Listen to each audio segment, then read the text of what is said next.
is Margaret Schlechter here with Mud Run Guide, and I am with the one and only Mark Ballas from Green Beret Challenge. So, Mark, thanks so much for being here from Boston and an Airbnb, getting ready for your 24-hour race this weekend. So, thanks so much. Thanks, Margaret. Glad to be back on the show. You have a 24-hour race this weekend outside of Boston, and can you tell us about what you're doing in the Northeast and what you have in store for everybody up there? I hate to use the word race. It's more of a challenge and an experience. For sure, it's not like a defined winner because we usually finish as a group. This is kind of different as well. There's a Green Beret that was from this area that was killed a few years ago.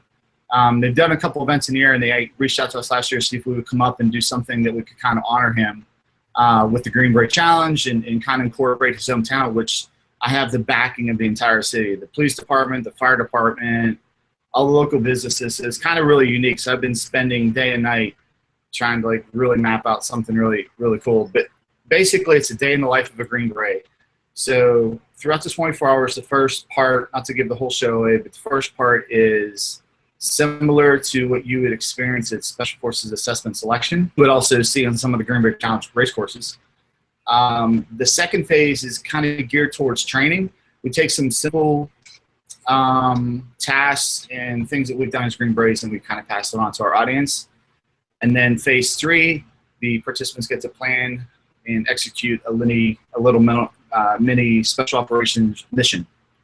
And that's always change from class to class. So we don't give any details away about that because we don't want to screw it up for us. The people or the people that want to come up and possibly do it. So it's totally different from anything on the market, but we built the endurance flavor into the event. But there's a lot of training, a lot of takeaways that happen through the event and then post-event. So what are you guys kind of looking for as I guess because you're saying it's not really a race, but it's more of an event. Are you expecting to see pretty much most people that start finish it, or is there cuts, or how is it kind of going to go along? Are people going to ring out?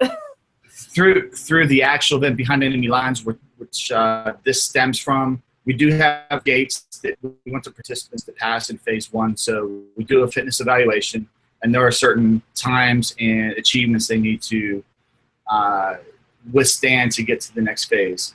But I hate to use the word attrition because I'm kind of limiting and I'm not really defining who we are if I just start randomly kicking people out. It doesn't make sense to me from a business perspective or from a perspective. If we talk about the Green Beret Challenge is based on building better humans, I know some other people like to use that tagline, then in essence, that's what we do. And if I have 2 people standing out of the 25 at the end of that 24 hours, I haven't really made an impact. So it's about getting people to the next phase, although they have to achieve it and they have to meet these benchmarks. If I have to pick you up and carry you 100 meters to make you finish phase 1, I'm going to, because I want to see you in phase 2, and I want to see you in phase 3, and I want to see you finish the event, because you're going to get a whole lot more out of this thing than showing up phase 1 and saying, oh, it was too hard, or I'm going to quit on myself. I'm not going to let you quit. If you just flat out quit and say this isn't for me, that's one thing. But that quitting, that line is a really fine line. Yeah, this kind of hurts. This kind of sucks, or this is way off my radar. Those are 2 different things. And if you're on the verge of, yeah, this kind of sucks, I'm going to get you past that, and then we're going to move into the next phase, and you're going to walk away with some new life skills. So it's not about attrition. Mm-hmm. It's not about, let's see how many people we could get rid of. I'm going to beat my chest because I lost 3/4 of my audience. That's ridiculous. It means absolutely nothing to me. And some companies, think that's the way to go, and we're totally different. We go the opposite direction, usually on everything. Excellent. And you guys have been, but before we started recording as well, you've been revamping your brand this year, putting out new offerings. You've been kind of quietly adding in new events. So, I talked to you last, I think we did an interview, it was early March. So since that time, where have you guys kind of evolved, and what does Green Beret Challenge sort of have coming that's new and unique? So we did our first event in 2012. You and I have talked about this several times. It came out super hard and team event. So like things that the industry's never seen before. Who does team racing? You know, now it's almost mainstream. So there's that growth period. So the way I'd like to define what we've done, I take 2015, 2016, or half of 2016, and we really pushed our team event really hard, and to get brand awareness out there and who we are and what we're doing. I think we achieved that. The latter part of 2016 and up until now in 2017, we introduced an individual event. We have done 0 team events this year, so we've been pushing the individual agenda, all for a purpose, although it's taken longer than I had planned.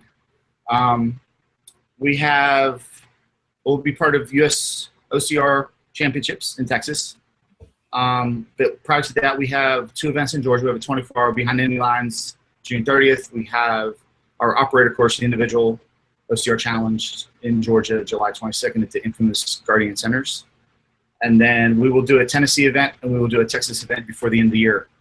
But to kind of round out the answer to the question, for 2018, which is finally getting here, we are combining what we did with the team challenge and combining what we did with the individual challenge and making the Green Beret challenge. It's kind of defining what we've been wanting to do, and it just took us a little time to do it individually and then do it separate as a team. Now we figured out how to make them nest well together for 2018. So this has been the staging year to kind of bring it all together, and then next year we're gonna see like a whole new Green Beret challenge, meshing the 2 of them together, which I'll be interested to see how you're going to kind of combine both aspects and create something unique and different for the industry. Yeah. So the really cool thing about it is it's not so much changing who or what we're doing.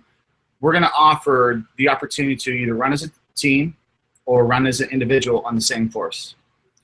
Everything will be 8 miles. And I know a lot of people, like, we've been running the 5 mile, 5-ish for the operator course. Like, if it was a couple miles longer, you probably would have broke me off. I'm like, no, you're fine. So we're going to take it up a couple more miles. The audience asks, and we'll give it to them. So it's going to be, and the waves will fluctuate. Like, there'll be a team wave goes out, there'll be an individual wave goes out, and just separate by time and distance. But the individual endurance events, which we had to learn about, that we built into the operator course, since those are figured out now, the individuals get the same flavor as the team events on the same course, sharing the same space. And I think it's going to be really unique because as an individual, they're running this like, oh, that's really cool. Look at this 4 people doing that.